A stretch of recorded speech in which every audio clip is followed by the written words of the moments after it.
Democratas versus Republicanos. Trump. Biden. Casa Branca 2020. Uma das figuras que mais se destacou nas redes sociais e na mídia americana nesse ciclo eleitoral de 2020 foi o radialista, colunista, editor do site TheBingeThinker.com, comentarista da Fox News e CEO da Extreme Media, Kevin McCullough. Ele que nos honra com uma entrevista diretamente de Nova York e que ganhou a alcunha de Votestradamus, uma brincadeira combinando a palavra vote, ou voto, e Nostradamus, o apotecário e médico francês da Renascença, que praticava alquimia e ficou famoso no mundo por sua suposta capacidade de vidência. E esse apelido foi muito merecido, porque o Kevin tem tido um retrospecto incrivelmente preciso nas suas previsões do resultado final dos mapas eleitorais nas eleições presidenciais americanas. E hoje eu e o empresário, economista, jornalista e especialista em pesquisas eleitorais americanas, Paulo Figueiredo Filho, temos a honra de recebê-lo aqui no Casa Branca 2020.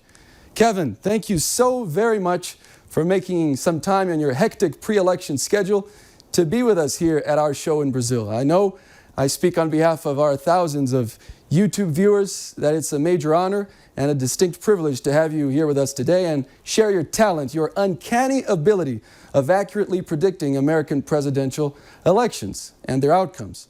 So, Kevin, I think you would be impressed with the degree of excitement many Brazilians are currently displaying in anticipation of Tuesday night's results.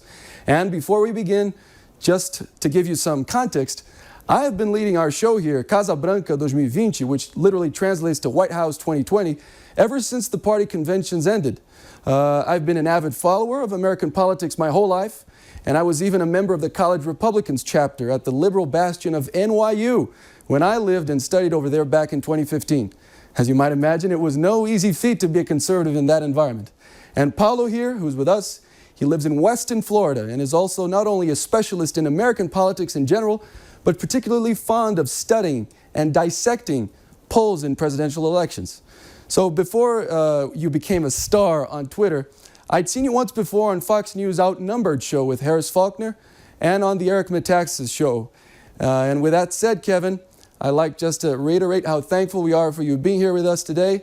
Perhaps you could just give us an introduction here to our audience and share who you are and how about the expectations surrounding your map for the 2020 presidential election? Well, it's kind of interesting. And first of all, thank you for letting me be a part of your operation there in Brazil. And if I spoke anything of Portuguese, I would greet you and give you a nice greeting, but I don't know any Portuguese. So you'll just have to take it in English. I'm honored to be here. Very kind words. Thank you very much. I wouldn't say that I necessarily have a talent for accurately predicting anything. But back in 2006, 2 years before President Barack Obama became President Barack Obama, I did write an opinion piece for townhall.com. And I said, here's 5 things that I'm seeing in the electorate. And if 4 or more of them happen, if 3 or more of them happen, Barack Obama would become the next president of the United States. And he hadn't even run in the primary against Hillary yet. Somebody named Rush Limbaugh read that column on his program the day after it was published, and hence began my career of supposedly picking and seeing things before they happen. I don't know how accurate it is. I don't know how precise it is. All I know is that I think I understand people. I think I understand the electorate in the United States. And I think that there are far more people that have common sense and kind of a traditional moral framework than what the media would like them to have, and certainly more than what the ever increasingly progressive Democratic Party want them to have. And so from that perspective, I think I have a rather unique viewpoint. I haven't gotten every prediction right. I thought that Romney had a chance to beat Obama at one point in time in the 2012 race, but I was wrong on that and changed that quickly. But I will say this, in 2016, when everybody saw Hillary Clinton as being the runaway winner, very similarly to the way they're talking about Joe Biden right now, I saw things that were on the ground that openly disputed that reality. I stuck to those instincts and I held to it. And when I was asked time and time again, who do you think is going to win? I said, I think it's going to be Trump. I had gone to the Republican convention in Cleveland of that year, and I had talked to people that were laid off from production and manufacturing jobs. And I asked them, who are you supporting? And they said, we're supporting the candidate that understands us the best. Well, that wasn't Hillary Clinton, even though the Democratic Party claimed to have a lockhold on that region of the country. They were talking about a billionaire from Queens, New York, that seemed to have a better connection with them and understanding what they needed more than she did. I knew something was in the water, and I thought, man, if he wins that Rust Belt, he's going to win the presidency. And sure enough, he did. The interesting thing about 2020 is there's a lot of comparisons to 2016, and I think Democrats are again setting themselves up for a very sad conclusion to the election on November 3rd. All right, Kevin, thank you for the introduction. And your current map, your famous map, is one of the most, if not the most favorable forecast for Donald Trump, awarding him a whopping total of 326 votes on the Electoral College. Granted, that's your penultimate version, and you'll be releasing a final version on Election Day. Could you perhaps explain in general terms first, what's the methodology behind it, or what's the approach that you adopt in order to conclude it? Yeah, it's kind of interesting, and I don't know if you have a version that you can put up on the screen, but if you do, I'd like to show you some specific things that we could discuss. In 2016, the very important races were for Trump through the upper Midwest. So what we commonly call the Rust Belt, which are the areas where a lot of automobile manufacturing used to take place, and that's kind of why they called it that. But that kind of shoehorn from Minnesota to Wisconsin to Michigan, down into Ohio, over to Pennsylvania, and then kind of lending down into the Atlantic, sometimes Virginia, but down into North Carolina, et cetera. That region was what no one expected President Trump to win.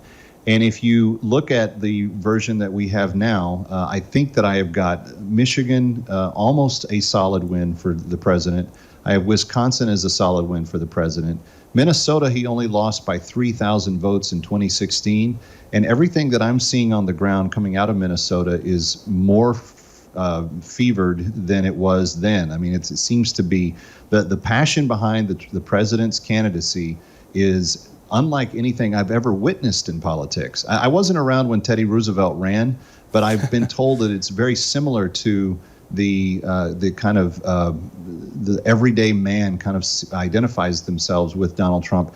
And from that standpoint, I don't see anything that has been taken away from him from those states that he won that he, quote, wasn't supposed to in 2016.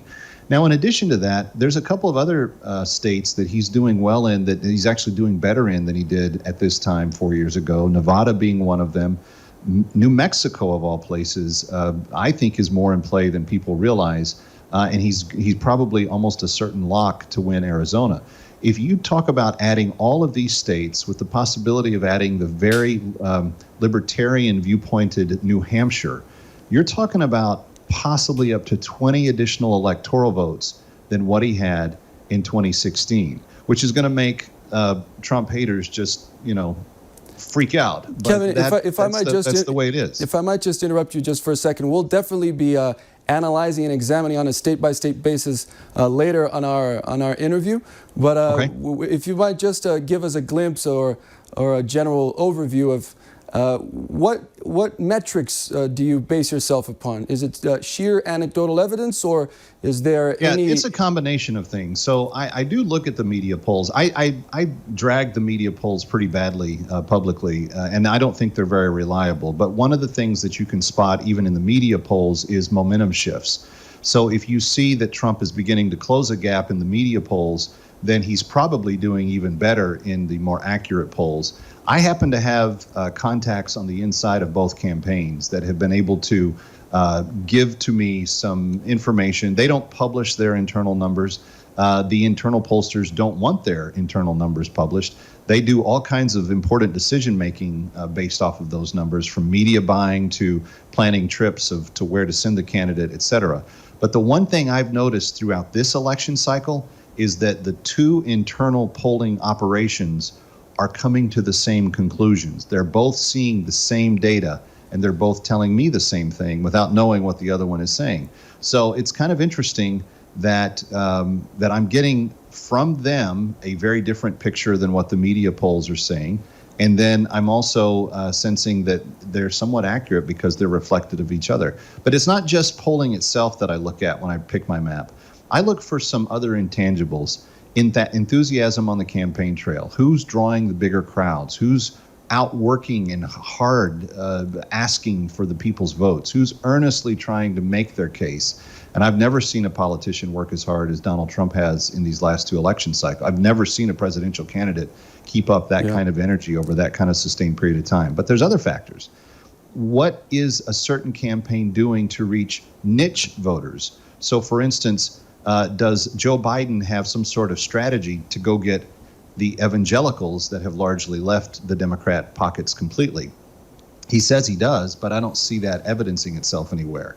But is Donald Trump also making headway into Democratic strongholds like Latino voters and black voters and communities that GOP has not done well, particularly historically in? Yes, he has support in a number of areas that the Democrats usually count on.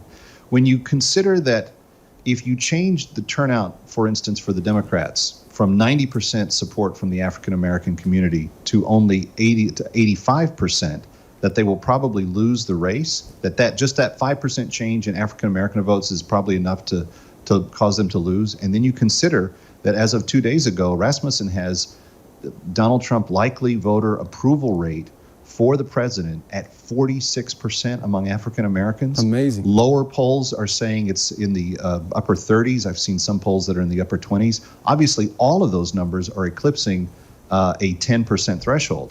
Well, if that's the case, what that does in places like Pennsylvania and Virginia and Florida and other places is if you take those Democratic votes out of the African American community and you put them into the Republican column, game over. That changes the makeup of the urban centers. And then when he wins the rural and suburban areas by big margins, he's not losing as much ground inside the cities, and that gives him an advantage in almost every state. Great, Kevin. Makes a lot of sense, particularly if you have analyzed the recent tendencies that we've been observing on the latest polls. I'll bring in Paulo right now for the next question. So, Paulo, please feel free to add to the conversation. Mr. McCullough, it's a great pleasure. I follow your work very closely, and you frequently mention, as you just said, internal campaign polls as more trustworthy source than traditional media polls. How do you know these polls are legit, the polls that you get are legit, and not something fed by the campaigns to boost voters' enthusiasm, for example? Or, again, for example, if Biden's internal polls are showing him behind, why is he so often taking the lead? It doesn't make sense. Like you said, you frequently analyze their travel plans and things like that, and Biden still is today he's in Florida, but he's usually taking the lead most of the days. No, I think it's a fair question. And I speculated in 2016 that Hillary may have won the election if she had bought 5 more plane tickets. And that's just one more trip to the upper Rust Belt states. Just go visit one more time, one more rally. She might have been able to swing, because if you remember, one of those states was determined by less than 10,000 votes. So you're talking about a closely contested race. But when you compare Joe Biden's work ethic to Hillary Clinton's, Joe Biden makes Hillary Clinton look like a workaholic. And the problem is neither one of them are holding a light anywhere to what the president's energy level and his commitment to the task is. So again, going back to the intangible of the enthusiasm and the willingness to work for it, Trump wins both of those categories in overwhelming numbers. But let me go back to your first question about the internal polls. Pollsters that work for campaigns are not, they are employed by the campaigns. They only keep that employment cycle to cycle if they are telling the truth to the candidate. You cannot come up with a wish list number to hit and say, oh, well, this is good, because you have to have reliable information to place your media buys. You have to have reliable information to know where you're trailing the other side, so you schedule more campaign stops, etc. Having said that, the media polls also have reasons for why they do things. And when the Wisconsin poll this week from the Washington Post and ABC News that show the president 17 points behind in that state, everybody will just report the top line. Oh, he's losing Wisconsin by 17. But nobody will tell you that they oversampled Democrats by 9% than from what they should be for the election turnout, because we know in the election that it's going to be 32, 31, 33, or 32, 32, 32, or something along those lines. It's almost an even third across. If you oversample Democrats by 9 points and you undersample Republicans by 8 to 12, and you put more people into the independent column and more people into the Democratic column, you're going to come up with a funny poll outcome.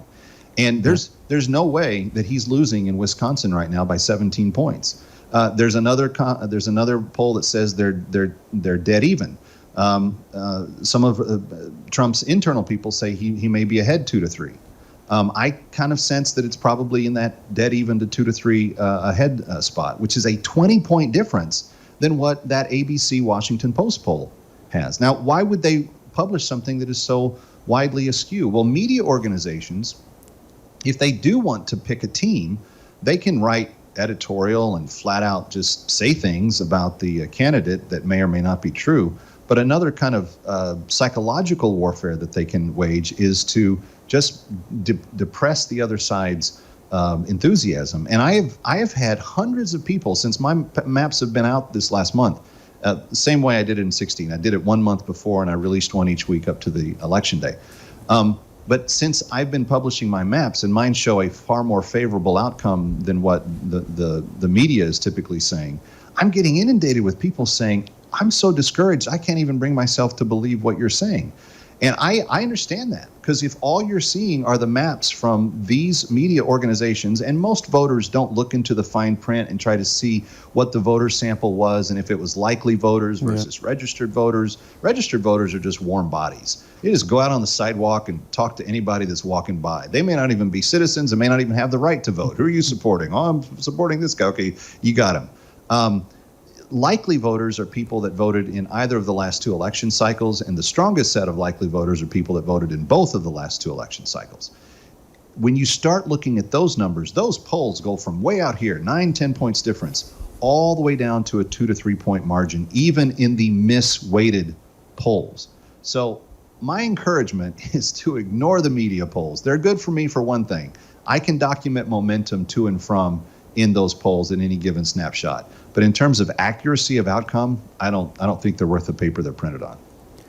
All right, Kevin, and just moving on in our conversation, our interview, it's a double-edged question, which is, first, you look at these media grandees on the corporate media, like which are renowned pollsters, supposedly renowned pollsters like Frank Luntz, and they're predicting the following, or they're at least hedging their bets, saying that if the polls are as wrong as they were back in 16, they're probably in for a major historical correction on their business as a whole. And not only that, on top of that, I'd like to ask you the fraud factor, which is also one of those intangibles you mentioned. How do you think election fraud could affect your model, your eventual prediction here on the map? It's probably the second most asked question that I get. And the truth is, I don't really know how it's going to impact it, because if you do have states that are playing funny business with counts and with reporting their numbers late, et cetera, you're going to have a sort of different outcome, at least initially, than what is accurate. My only hope on the fraud front is that, and we've already seen a couple of the states be shot down in court. I know Pennsylvania got an initial ruling that was favorable from the Supreme Court that was allowing them a 3-day extension. I think that case is going to go back to the Supreme Court before Election Day, and I think that there will be possibly a different outcome in that case with the seating of Judge Comey Barrett to Associate Justice now. But in Wisconsin, in Ohio, and a bunch of these other states, these cases have been shot down, and I don't know that you're going to have as much room for the cheating to take place. But let me just say a couple of things about this. If Trump's margin is so overwhelming in as many of the early states as possible, And I got a report yesterday from the front lines in Florida. Democratic early voting numbers have already dropped off and gone below what they were in 16 and 18 for the early vote counts total that are coming in from Democratic regions. In Florida, they have to have a lead that is exponentially, percentage-wise, so much greater than a certain threshold in order to not be overcome by the election day turnout. Republicans notoriously like to vote on election day. Democrats notoriously like to vote early. And so the thinking is if they can hold that level of turnout that they saw in the first few days, then they would have a lead that would not be able to be assailed by Republicans, et cetera. They've already fallen beneath that threshold as of the last 2 days. If Republicans turn out in record numbers, and this is kind of key to what the pollsters are also missing, is that the Republicans have registered almost 200,000 more new voters per battleground state than the Democrats did. That doesn't even give them a majority of voters in some states, in fact, not in any. But if they won those states by 10 to 40,000 last go around, and they've added 200,000 more voters to their voter poll, to their rolls, new voters in particular, people that haven't voted in the past, you could see sizable wins early. If he gets way out in front, if he wins Florida, if he wins North Carolina, and if he wins Virginia, which I don't show him winning right now, but if he wins Virginia on election night, the torrent of the Republican win is going to be such a powerful thing across the state, because all those states that close late will be watching to see, hey, how did he do in the early states? If he has a red sweep that starts packing in the East Coast and starts moving its way across the country, you're going to see state after state, particularly New Mexico, Arizona, and Nevada. That could really come into play before they report their results a few hours after that. So the fraud thing, and both sides are going to have lawyers ready to go. So if there's funny business somewhere, Team Trump's going to be ready to litigate it. Biden's people are certainly going to try to litigate certain things. My hope and prayer is that there's enough integrity to the process that when all the ashes have settled, that everything is as it should be and we can get an accurate count. And before I bring Paulo once again back into this discussion, I mentioned the polling business in general and how they are perhaps right in front of their demise if they once again have it so wrong as they did in 16. What do you feel? Will that actually happen, or it's too much wishful thinking? Are we? If it does happen, who do they have to blame? Exactly. I mean, if you can't do your job, at least in a free market economy, you shouldn't get to keep that job. Do your job, do the hard work, do it the right way, tell the truth. These are basic values that should be easy to understand and apply. And pollsters, you kind of live and die by your credibility. You need to be credible. Yeah, definitely. That's for sure. And so, Paulo, if you want to bring up the next question, please go ahead. Well, I'd like to examine your latest map, and you're projecting Donald Trump that he's going to win in states that he's way behind on the polls, as we've been saying.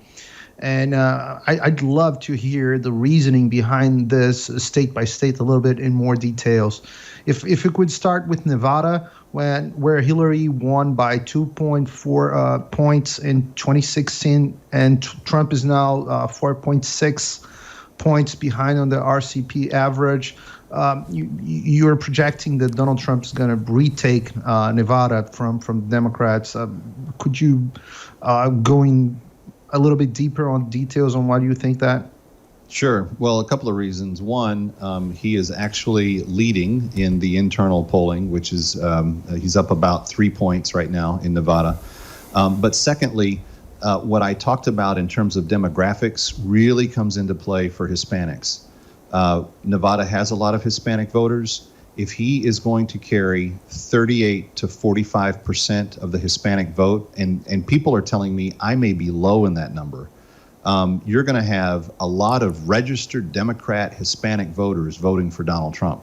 That's not showing up in current polling, and I don't know that it will. I think if you're a Democrat and you live in a family of Democrats, and Democrats generally tend to be less forgiving about being tolerant about who you're voting for than Republicans do with their own family members, you're probably not bragging about it in a ton of places. But if he takes above 35% of the national Hispanic vote, if he gets above 35%, he will win states like New Mexico and Nevada, and he will come closer in California than any Republican has currently. I don't think he's going to win California, but I am inundated with email every day from people in California saying, you have no idea the support that the president has out here. I can believe that getting angry against a democratically led state with lockdowns and still under just real oppressive measures due to the pandemic probably is creating a lot of frustration. But I do think that there will be fraud in the big city areas, San Francisco, Oakland, Los Angeles. I do think they're going to try to find ways to cheat. And I don't know that you can overcome that with huge numbers in the rural and suburban areas, not big enough numbers at least to offset it for a win. But there's another reason why all this matters. If Republicans show up strong everywhere except the places that Democrats can cheat, they will still flip seats back in the House. And if they get Donald Trump elected by an overwhelming margin, you could see 4 or 5 of those 6 seats that they lost in 18 going back to the Republican hands. So Trump doesn't even have to win the state to really consider it a landslide for him in a state. If he comes close in California, that means he's probably going to get 3 to 5 congressional seats out of that, which will help him in his ultimate goal to retake the House. Yeah, Nevada seems to be like the cherry on top of the cake. It's probably not even required if we look at his final count and what he actually needs to hit 270 and beyond. But let's keep, Kevin, right now, let's keep on the West, out West, and we'll look at Arizona on the Sun Belt. In 2016, Donald Trump won it by 3.5 percentage points, but the RCP average this time around shows him 1.3 percentage points behind Biden. Why do you think actually Trump is beating Biden in Arizona, contrary to what polls suggest? Arizona, which has been always a reliable Republican state, native son McCain won it big, Romney won it big, Trump won it by a slimmer margin at 16, but he's having a hell of a hard time this time if we consider the polls to be reliable prognostications of what we'll be watching. That's a big tomorrow. question. That's a big question. But let me just say the RCP average, and I've said this publicly the last couple of days, I know Tom Bevan and I like Tom Bevan. The founders of Real Clear Politics are good guys. I think that their polling averages are really warped by the inclusion of things like the ABC News Washington Post poll and other polls that I just don't trust at all. And I wish they included polls. They do have Trafalgar in there. I would like them to also include Democracy Institute. I'd love for them to include Zogby, which they don't have in. Zogby is a well-known pollster. And they've only recently gone back to really insisting on Rasmussen's results being included. So I'd like to see a little more balance in what they do. But even given that, if he's 1.7 points behind Biden at this point in time, if you go back and you look at how close the race was with Hillary Clinton, you'll know that this has been a 50-50 state for a couple of cycles. So it's not a matter of who has the big lead. It's going to be a matter of who works the hardest down the stretch. Trump did 2 stops yesterday. Yep. They were packed. He had on national television on 8 different networks. He had Latino women behind him holding up signs saying, "Latinos love Trump. Latinos love Trump."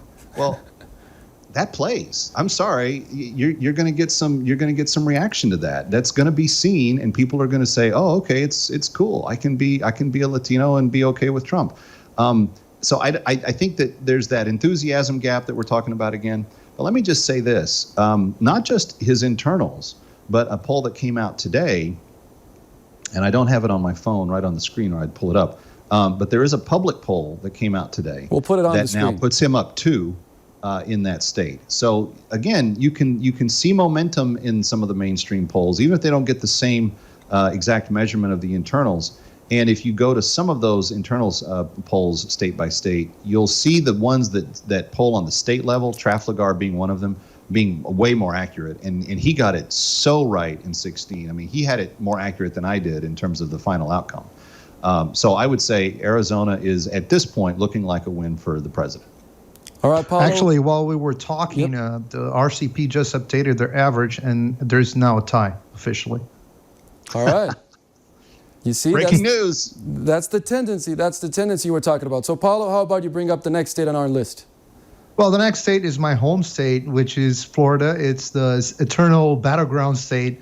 And although Trump won it in 2016 by 1.2 points, polls are showing a virtual tie as well this year. And I've been noticing a great momentum for Trump here. I live in a Democrat county, which is Broward, and I've been seeing a lot of Trump support here. But I would love to hear from you, Mr. McCullough. Why do you think, and what can you tell us about Florida? Well, what you just told me tells me a lot. If you're seeing a lot of Trump support in Broward County, Biden's done. Stick a fork in him. He's cooked. The goose it's ready for serving on Thanksgiving Day. I mean, because that's going to be the areas where the Democratic candidate's going to hold serve. What you're going to need to do is run up the score in Broward County so that the panhandle is offset when the late results come in and it's heavily Republican the other direction.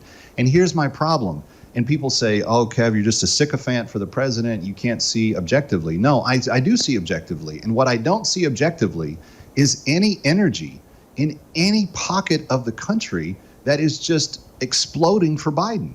I just don't see it. I don't see big parades being done for Biden. I don't see big boat parades. I don't see massive crowds showing up and he's got the explanation down. Well, we're 32 people in a campground because of COVID and we're trying to be safe and all the rest of that. I'm sorry. If a candidate has energy, they've got energy. And at least Hillary, as bad of a candidate as she was, when she would go places, people would show up. She could pack in a few thousand people to an arena somewhere to come hear her speak. They're not doing that for Joe. And they didn't give him a convention where he could at least get the staged crowd for Joe. Sure. You haven't seen any crowds for Joe anywhere. And this is not, I mean, unless you count like criminal riots going on in the big cities as Joe Biden supporters, all carrying out activity on his behalf, he's not drawing crowds anywhere. But Kevin, just plain devil's advocate before we resume with our list, how about they argue that Biden is basically channeling all the anti-Trump hate and sentiment, which is pervasive, whether we like it or not. It's a factor. It definitely exists. And Biden is supposedly virtue signaling and preserving the corrective measures in terms of social distancing and all of the pandemic measures. And for that reason, Democratic voters will not be dissuaded to vote. Rather, they are actually persuaded by the fact that Biden is presenting himself as statesmanly and as a responsible steward of the nation. Do you think that has any ground in reality? Well, let me just respond by saying this, a couple of things. One, voter enthusiasm in early voting has already dropped below thresholds in states like Florida that Biden needs to have really big outcomes in. Secondly, there was a survey released by Gallup just a couple of weeks ago, not even a full 2 weeks ago, I think, maybe a week and a half, something like that, that asked, and so there's other questions that pollsters are asking that I also find interesting. And in fact, I think they're probably more reliable than asking who they're voting for personally, because I think people will lie to the poll taker just because they don't want to get hassled from people around them saying, oh, you're voting for so-and-so. So they've started asking a question, who do your neighbors believe will win the election? And when you look at all the polls that have asked that question, Trump wins by more than 70% in almost every poll. We've mentioned that number on one of our previous episodes. So then the other thing playing into that, I wanted to mention that the Gallup organization asked voters another important question, and that is, are you better off 4 years ago than you were at this time in 2016? And an amazing 56.7% of the people said yes, in the midst of the pandemic, in the midst of the economy that's gone all the way down, but it's coming back, in the midst of all the riots and the persecution in the cities and all the crime and everything else, my life is better. 56% of people does not equate to what the media polls are showing. Yep. They don't equate to a hate being channeled at the president that Joe Biden's absorbing, like some sort of Yoda from Star Wars or something. Like it's not working out in that regard. And I think as Sir Biden can say that, it gives him a talking point. But I don't know that there's that many people that viscerally hate Trump and his policies so much that they're just waiting to level it on election day. I think most Americans have already made up their mind. Yep. I'm going to vote for him or I'm going to vote against him. But the one person that's not included in that conversation is Joe Biden. People like or don't like Donald Trump. He's the big dog. Everybody's focused on him. Biden's not even part of the conversation sometimes. I think that's problematic for your candidate to try to win. Yeah, it definitely makes sense. And as we move up now north on your map to the keystone state of Pennsylvania and its 20 precious electoral votes, traditionally a Democrat state, Republican hadn't won it since the late 80s, and Trump won it by 0.7 percentage points. But the polls show him now behind by 3.5 points.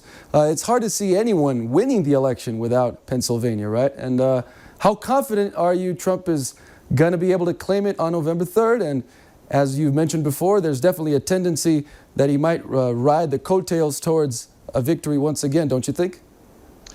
Pennsylvania right now, unlike the polling average with RCP, he is actually leading by 3. And I believe that the whole ball of wax comes down to Pennsylvania. Yep. I think whoever wins Pennsylvania wins the rest of the nation enough to get to 270 for the Electoral College. Now, interesting thing, Biden can't lose Pennsylvania, but Trump can. Trump actually could lose Pennsylvania, win Michigan, Wisconsin, Minnesota, and Nevada, and make up everything that he would have lost there. But I think that he's going to win it. He spent a full day making 3 stops in Pennsylvania day before yesterday. Pennsylvania's on his mind and heart, and Joe Biden in the final debate said to about 1.5 million workers in Pennsylvania, I'm going to take your industry off the map. I'm going to take your industry off the map. We're not going to do fracking anymore. Your jobs aren't important to me. In fact, it's really a promise to get rid of 11.5 million jobs, which was just about the number that he and Obama got credit for making during their 8 years in office. But that has really hurt him. And I think that industrial production, manufacturing, and fracking jobs all across the Midwest are connected to the auto industry. And I think that his answer to that question in the debate just really killed him. He is not, they don't trust him on that issue in any way. And I think in Pennsylvania that hurts him bad. All right, Paulo, how about you bring the other 2 Rust Belt states, which will also prove to be pivotal for either Biden or Trump come November 3rd? Paulo? Well, in Michigan and Wisconsin, Trump won in 2016 by less than 1%, actually 0.3 and 0.7%. It was a big surprise. I remember everyone got very excited and surprised when he did. Some polls are now giving Biden double-digit advantage, as we were just saying, in both states. You're projecting that Trump is going to win in both, and why? Well, partly because I trust the people that have done the most recent polling. Dick Morris is a guy that polled for Bill Clinton when he was, as a Democrat, reelected to his second term. And Dick told me just last night that Michigan, Trump is currently ahead by 3. And in Wisconsin, Morris has him tied. I like Dick's polling methodologies. I think he's pretty accurate. He aims for proper representation. Are these polls public? I'm not sure. DickMorris.com is where you would be to see what he's published. But he said this on the air with me on radio yesterday, so he's putting it out there. If Wisconsin is tied, that means that Biden has lost a lot of ground there. And you generally tend to think that the candidates that's showing the momentum going into the final stretch of the campaign is the one that's going to win. If the movement, even if there's a discrepancy and one's in the lead, but if that lead was bigger and it's starting to come closed, then you can expect that momentum will be a better predicator than what the poll specificity of the numbers had to say. So if he's tied with Dick Morris's methodology in Wisconsin and he's up 3 in Michigan, and then the internal people are telling me that that's not far from what they're reflecting, then I'm going to believe those sources over the average of the Real Clear Politics gathering of polls, which I think has some problematic polls in it. I just don't trust some of the polls that make up that average, and that you take those polls out of that average changes too. All right, Kevin, as we move perhaps to the our conclusion here, I couldn't help but ask you as well about Minnesota. You have it red, and Hillary Clinton won it by 1.5 points back in 2016. Polls are actually indicating Biden has a 4.7 percentage point advantage. And even beyond that, the last time Republicans had won the state, it was in 1972 with Richard Nixon's landslide. Even Reagan couldn't pull it off in '84. What makes you think Trump can win this state for Republicans for the first time in almost 50 years? Is it perhaps the reflection of the protests in Minneapolis? Is it perhaps the surge of support on the Iron Range? What have you been hearing about Minnesota? Well, there are a number of things that affect each of these states. And I would say in Michigan and Minnesota in particular, you have inept leadership of the Democratic Party that is really hurting their whole slate of candidates up and down. Jason Lewis, who is running for the U.S. Senate seat in Minnesota, is surging. And interestingly enough, I think in some of these states, the Senate race will help the president. And in other states, I think the president will help the Senate race. But I think in Minnesota and Michigan, the energy between the presidential campaign and the Senate race, when you take them in combination, are really a strong advantage for the Republicans. And so if the president stopped in Michigan yesterday and he called out John James, who's an African-American former veteran that has served his country, but now he wants to go serve it in public office, ran for the Senate the last go around, didn't miss by much. But now he's actually drawn into a slight lead over the incumbent Peters that's there, that nobody really knows who he is. That's an impressive momentum swing that is going on in Michigan. In Minnesota, Jason Lewis is doing well. There's also some really interesting personalities in Minnesota. One guy that has created a thing called the My Pillow. I don't know if they have the My Pillow in Brazil, but the My Pillow is the invention of Mike Lindell. It's a really rather unbelievable piece of technology. I use them myself. I know Mike personally. I met Mike. He's a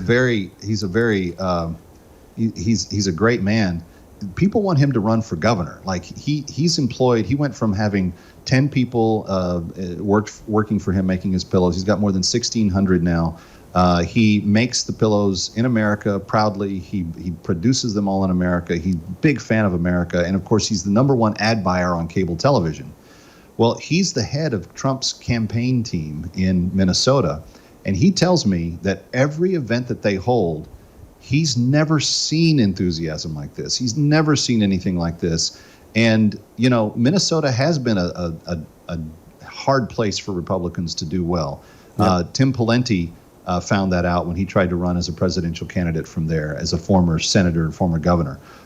You also had everybody remembers the Wellstone funeral that was celebrated in the Twin Cities, and how they were, it's such a hard place. Walter Mondale, as you mentioned, in '84, the only state that he won, keeping Reagan from the clean sweep, was his home state. And then people were like chanting afterwards, "Recount Minnesota." But if even the great Ronaldus Maximus couldn't do it, why can Trump do it? Well, he only lost by 3,000 last time. 3,000 is not a lot of votes to overcome in Minnesota. And when you're dealing with law enforcement, and I think law enforcement is an issue that's playing strongly with suburban women. I think the crime in these major cities has really freaked a lot of moms out. I think COVID does as well, and I don't think Biden's done a very good job of selling masks and new lockdowns as the solution to the virus. I think vaccines and therapies and treatments and that type of stuff is a much better message for especially suburban moms. I think that you've just got a dynamic there that is begging for historic change. And he came so close last time. And by the way, I don't have it as a dark red. I've got it as the lightest of the 3 reds that I can make it. But I do think he has a slight advantage there, and I wouldn't be surprised at all if it goes for him. All right, Kevin, it's really an audacious map you got there, and the same way, in the same vein that these media polls certainly work in depressing turnout and in influencing public perception. Your map definitely certainly gives a lot of hope for a lot of Trump supporters and sympathizers, not only in America, but around the world, that's for sure. And I'll have Paulo ask you the final question then. Go ahead, Paulo. My final question is, let's say come November 3rd, and your forecast actually happen the way you're projecting right now, what will happen to the Democratic Party? Oh, that's a great question. And I actually think that this is historic in and of itself. I'm so glad you asked this question. No one's asked me this question. The Democratic Party has spent much of the last 2 years cannibalizing what its own internal character, what it's going to be, how it's going to operate, what they stand for, what they don't stand for, what they believe in, etc. And there is a rabidly hungry younger class of Democratic officials that don't resemble anything about a traditional American Democratic viewpoint. I'm talking about AOC, I'm talking about Rashida Tlaib, I'm talking about Ilhan Omar, I'm talking about those very progressive, far left, socialist / communist minded progressives that believe that Nancy Pelosi and Chuck Schumer are just out to lunch and need to be gotten rid of at earliest glance. If the Republicans win, and if they win, especially if they win the way I'm thinking they might win, I think that Nancy Pelosi not only loses her leadership rank, because I believe that the Republicans will take back the House. I don't think she just loses the title of being leader of the party in the House of Representatives. I think she quits politics. I think Chuck Schumer will be replaced as the leader in the Senate. I think that this hard left push that they have been working so hard to implement, largely with George Soros's money and backing, I think that they finally think this will be their opportunity to claim the mantle. And, you know, what's interesting is that makes me sad in a way, because if they do, it's really the elimination of one traditional political party in America that has had good moments. I mean, John F. Kennedy was an honorable Democrat. He asked the most important question. He said, don't ask what your country can do for you. Ask what you can do for your country. We don't have that message coming from anyone on the political left anymore. Personal responsibility and risk reward, those are all conservative ideas and Republican ideas. John F. Kennedy would be a Republican today if he were alive. But in terms of what happens to the Democratic Party, I think you see a cleaning house of the old power mongers, and you see a ravenous, rabid, dangerous, out of control underclass that comes to power. And I'm not sure that helps them win any elections in the next couple of cycles. Kevin, I hate to end it on a sort of a negative note, but what if your map actually doesn't materialize and Biden emerges victorious? What then? I know that my job in talk radio will just get more interesting every day for the next 4 years. That's for sure. All right, Kevin McCullough, also known as Votestradamus. He really has a very bold map, and his nickname is just for no reason. He actually has deserved it throughout the years, and I can't thank you enough, Kevin, for making some time to be here with us in Brazil. And I'm sure that our audience and spectators will be very enthralled by your predictions and the information that you brought to us today. So thank you so much, Kevin. I'm very honored to have been with you, gentlemen. Thank you for the great questions. And my earnest plea to the people of Brazil is to keep pursuing freedom, keep pursuing a vigorous give and take of ideas. Please keep pursuing free speech, free practice of your religious faith, and hold to those things that instill dignity and honor into the individual of the human being, because in doing so, you'll make this world a better place. And America enjoys our friendship with Brazil very much. So we want to see that enriched and continued in the days to come. Thank you, gentlemen, very much. All right, Kevin, thank you. And Paulo, muito obrigado também pela sua presença. É isso, pessoal. Entrevista muito reveladora com o Kevin McCullough, também conhecido como Votestradamus. Acompanhe ele no Twitter, que ele tem feito previsões sempre muito certeiras e ousadas. Então, certamente é uma pessoa para vocês ficarem de olho de agora em diante. Então, com isso, ficamos agora aguardando a definição do povo americano no dia 3 de novembro, a cobertura completa aqui na Jovem Pan News e na Panflix. Juntos aqui no Casa Branca 2020. Democratas versus republicanos. Trump. Biden. Casa Branca 2020.